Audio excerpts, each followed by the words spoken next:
So people don't even have to look for some grand goal in the sky, some elevated goal of what they're going to do, whether it's a financial goal, whether it's a non-profit goal, and they could look around their bedroom and figure out what they're going to do right now to improve things. One of the things I learned from reading Solzhenitsyn is he talked about his moral transformation in the camps.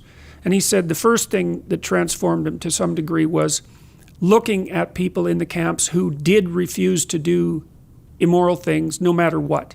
He said he ran into people like that, and that just blew him away. Because you already laid that out. It's like, he said they were continually choosing between their life and their conscience, and they chose their conscience.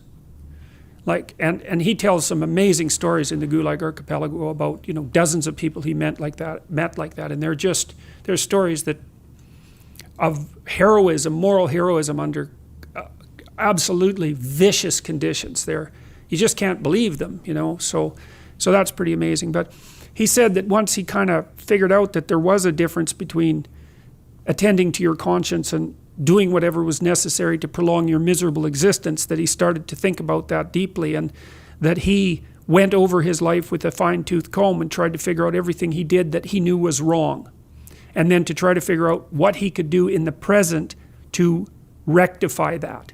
You wouldn't necessarily be able to atone. That's the right way of thinking about it. You do something wrong, and maybe you can't even fix it with the person you did the wrong to, but maybe there's something else you could do that would be good enough so that you can think, okay, well, at least those balance out, and maybe I'm a little bit on the side of the positive.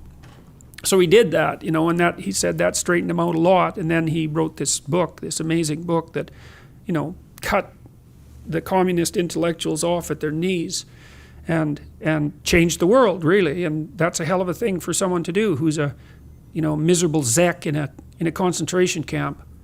That's a hell of a story, man, and it's not the only one like it. So you don't know how much power you have where you stand, even if you look weak, and if what's around you is terrible, well, then you've got lots of things to do, that's for sure, and they're announcing themselves right there.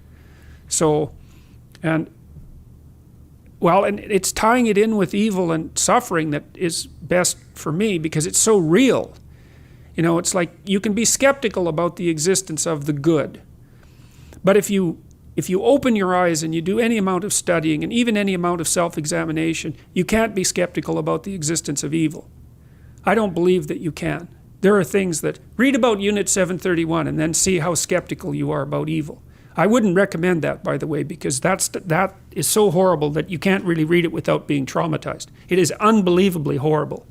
You read that, and then you say, well, morality is relative. It's like, see if you can utter those words after reading that. And then if morality isn't relative and there is evil, then there is good. It's at least whatever isn't evil, right? Whatever doesn't cause that is good. It's sort of defining it by its opposite, but that's okay. Doesn't matter, it's good enough.